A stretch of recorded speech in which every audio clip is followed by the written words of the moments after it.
1 year ago, when I started criticizing Modi, I mentioned most often that he likes to boast about Make in India. Many BJP fans could not accept my views. They believed the China-US trade war and technology war would benefit India, allowing it to rise as the new world factory. During our heated debates, many Indians left comments saying I would surely regret underestimating India. However, 1 year later now, I think the Modi fans in my comment section have all gone silent. In the past year, I accurately predicted everything about Modi and India. For example, after Trump returned to the White House, he would not respect Modi or India. Modi's credibility in Trump's letters has gone bankrupt.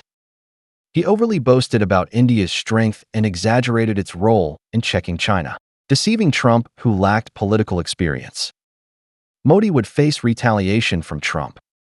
Another example is that India would not benefit from the China-US trade war, as the US has no interest in Indian manufacturing. Furthermore, the illusion of reviving the Bharat cow dung empire that Modi and BJP built through bragging would be punctured in brutal international competition and become a global laughingstock. Regarding Indian manufacturing, my predictions have been repeatedly verified. China continues to humiliate India through measures like rare earth bans, control over production elements such as urea, industrial equipment controls, and technical worker controls. Today's Indian manufacturing has become a global laughingstock. Even opposition leader Rahul Gandhi personally visited local factories to expose the so-called Indian manufacturing, where core technologies and parts completely depend on China. In addition, I made a special video expressing one view. The next China is still China. Core industrial chains will not move out of China, but shift from coastal areas to Western China. China's industrial chain advantages will not weaken, but expand further. Today's Chinese manufacturing value exceeds the combined total of major industrial countries like the US, Japan, and Germany. In technology, China and the US each have their strengths and weaknesses. Moreover, I made a special video explaining that India will be the biggest victim of the AI revolution, robots, and Industry 4.0. The last train for industrialization through labor-intensive industries is now running in countries like ASEAN nations, Mexico, and Brazil. Of course, my channel also made special videos showcasing the unmanned revolution in Chinese factories, intelligence, and logistics systems. Because of Modi's stupidity, India missed RCEP and will never become a true industrial powerhouse. I also understand that many Indians like to compare themselves with Pakistan and Bangladesh to highlight their superiority. But I remind you, Bangladesh's per capita GDP is higher than India's. Moreover, India's GDP data is severely falsified and has no credibility. And you seem to forget that Pakistan has China's support. It does not need full industrialization. Once infrastructure lags are fixed, the China-Pakistan economic corridor will drive the entire Pakistan. China is also training talent for Pakistan, even astronauts. As for India, on this earth, does it have one true friend? In my videos, I provide video thumbnails. Interested viewers can verify them themselves. I want to say to Indian audiences that my criticism of India is without malice, though it carries a lot of humor. But the root cause is that your behavior is too ridiculous, just like clowns. If you can spare a little time to seriously watch my channel's old videos, analyze my various predictions and their extremely high accuracy, you should think about why.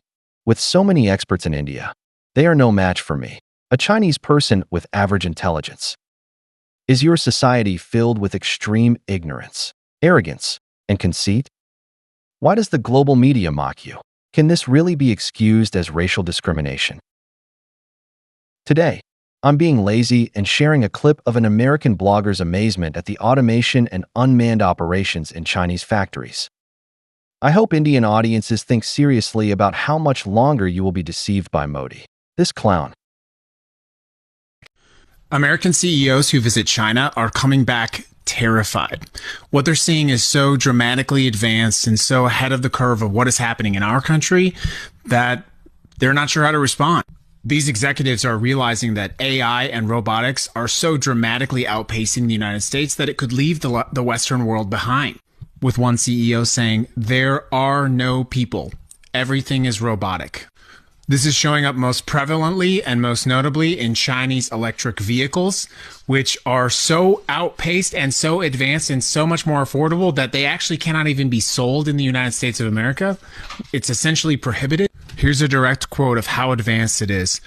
"I can take you to big factories in China now where you'll basically be alongside a big conveyor belt and the machines come out of the floor and they begin to assemble parts. And you're walking around this conveyor and after about 800, 900 meters, a truck drives out. There are no people. Everything is robotic." And what seems to really have scared these executives is that they visited these massive factories that are so advanced and so capable, they don't even have to have lights. The factories were completely dark, the machines working in the dark because obviously they don't need to have the lighting or the added energy expended for the lighting of the factory. The process was so automated, there were no workers on the manufacturing side, just a small number of people to make sure the robots were working.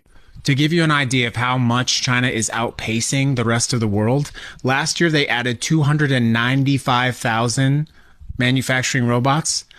27,000 were added in Germany and 35,000 added in the United States. They have outpaced the entire planet 3 times over.